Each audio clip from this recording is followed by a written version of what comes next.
Let me begin this evening by expressing my gratitude to the American people for your outpouring of love and support following the assassination attempt at my rally on Saturday.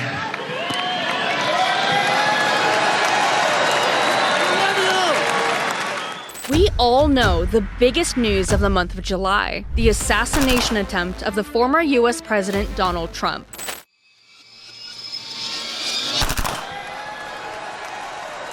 On July 13, 2024, Donald Trump, a former president of the United States and the Republican Party's presumptive nominee in the 2024 presidential election, survived an assassination attempt while addressing a campaign rally near Butler, Pennsylvania. Trump was shot and wounded in his upper right ear by Thomas Matthew Crooks, a 20-year-old man from Bethel Park, Pennsylvania, who fired 8 rounds with an AR-15 style rifle from the roof of a building located approximately 400 feet or 120 meters from the stage. Crooks killed audience member Corey Comparatori and critically injured 2 other audience members. Crooks was subsequently shot and killed by the U.S. Secret Service's counter-sniper team. Trump stated that a last-second head tilt may have saved him from a fatal injury. He was shielded by Secret Service and taken to a hospital, where he was treated and released in stable condition later that same day. Video footage showed Trump clasping his ear and later pumping his fist in the air and shouting "Fight" as he was escorted off the stage by Secret Service personnel. Photojournalist Evan Vucci of the Associated Press captured images of a bloodied Trump pumping his fist in the air that went viral on social media. Trump made his first public appearance after the shooting 2 days later at the 2024 Republican National Convention in Milwaukee, Wisconsin. Let me begin this evening by expressing my gratitude to the American people for your outpouring of love and support following the assassination attempt at my rally on Saturday. Now, you may be thinking, I came here to learn about the outlaw MCs. What does it have to do with Trump? Let me answer that question for you. In the aftermath of this incident, all the bikers have been literally riled up since Trump is their favorite candidate for the election. Thousands of members of motorcycle clubs have shown a vote of support for Trump. Some of them even mention on their YouTube channel to join forces in order to protect Trump and try to encourage the fellow members of the Brotherhood to drop partying for a while and invest their energy into joining the cause of protecting Trump. Although Trump's assassin was shot point blank and killed on the spot, and hence, the reason behind his attempt is unknown, there are different opinions brewing in the biker world about this incident. Different theories are being formed. Some members of biker gangs point to a bigger conspiracy behind it. In their opinion, President John F. Kennedy was killed when he was planning on removing taxes or reducing them.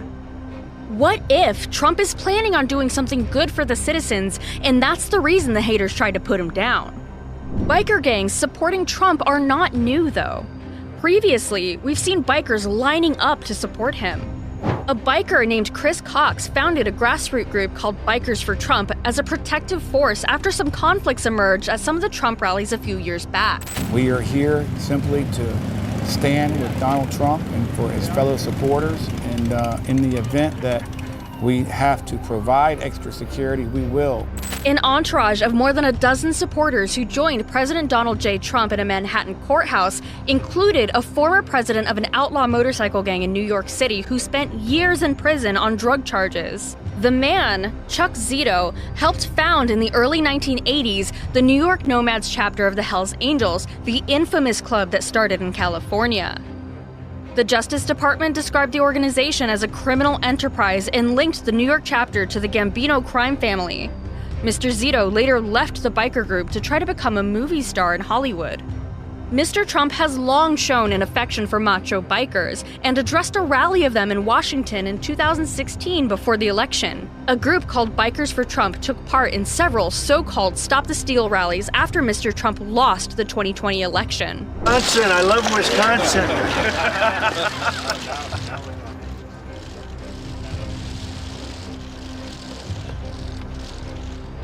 Mr. Zito was joined in the courtroom by several Trump allies who have been charged with crimes.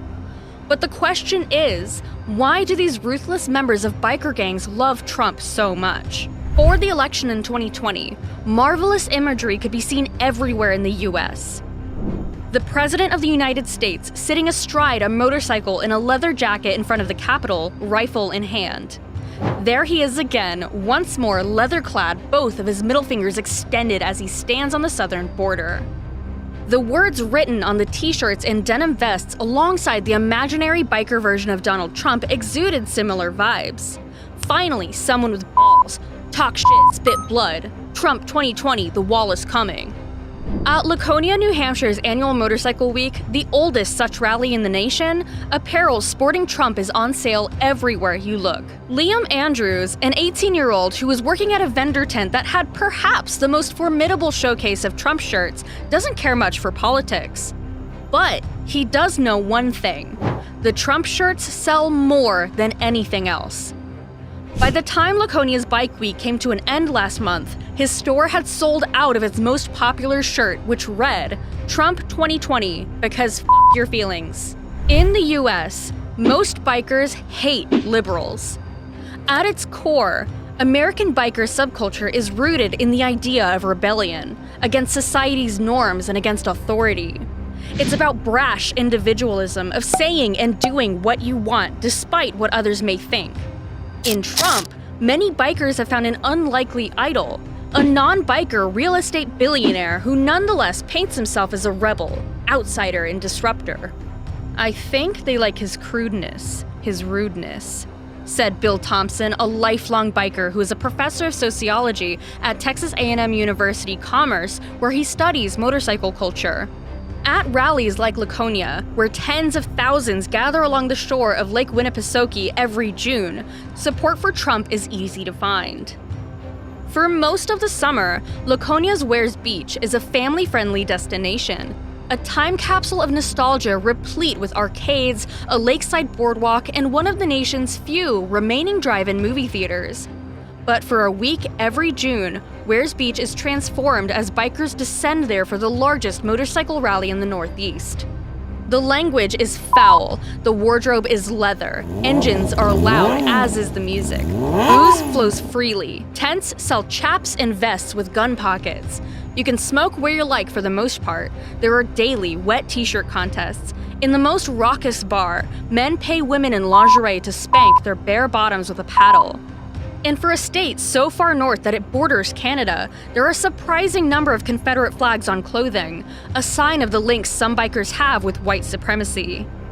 By and large, bikers are an aging demographic, and at times, it can feel like spring break for baby boomers, a time and place where the generally accepted rules of society do not apply. It is among these holdout rebels that Trump has found a wellspring of support. Personally, I think it's because he's for the commoner. He wants to make sure everybody gets a fair shake, says Vince Kenyon, 53, who is wearing a leather Bikers for Trump vest while smoking a cigar. When they see somebody doing good, bikers will come together and support that person. Others echoed that sentiment. I don't think he's one of the bikers, said Gail, a 59-year-old Harley rider from Massachusetts, who was browsing Trump apparel and asked that her surname not be used for fear of losing business in her blue home state. He's just in touch with the blue-collar people. While Thompson sees reasons as to why bikers are attracted to Trump, he says that the overall support still seems somewhat baffling. I would almost guarantee you that Trump has never even sat on a motorcycle in his life, he said. Yet, you go to a rally and these badass bikers are wearing t-shirts, they've got stickers, caps, and decals. He's their man. Back when he was still the host of The Apprentice, Donald Trump actually did sit on a bike when the bike makers from the Discovery Channel show American Chopper made him a custom motorcycle. However, Trump is admittedly not a biker, and in 2017 recounted how he turned down an offer to ride Harley-Davidson bikes brought to the White House by the manufacturer. Other politicians had more actively engaged the biker lifestyle. Trump's former rival, the late Arizona Senator John McCain, addressed bikers at the Sturgis rally during his 2008 presidential run. Trump's vice president, Mike Pence, had frequently taken part in motorcycle rides and even named his dog Harley. But none saw the worship from bikers that Trump does. It's all about attitude, said Randy McBee, an associate professor of history at Texas Tech University and the author of Born to Be Wild, The Rise of the American Motorcyclist. He's got this sort of no shit talking kind of attitude that fits in with the image of the outlaw biker. Right-wing ideas, he added, have been popular in biker circles for a long time, but in Trump, they found somebody to personify those ideas.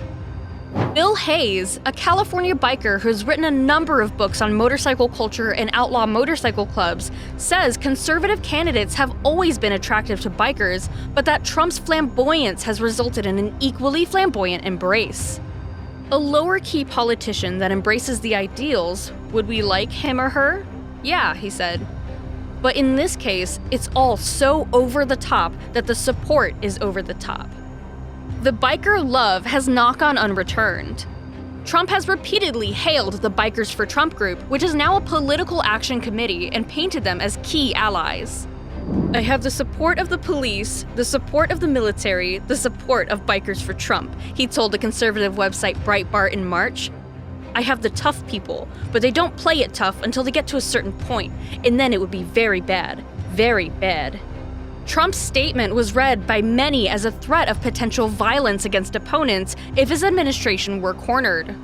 He's also weighed in on biker issues, calling for a boycott on Harley-Davidson last year after the company announced it was shifting some production overseas to avoid tariffs.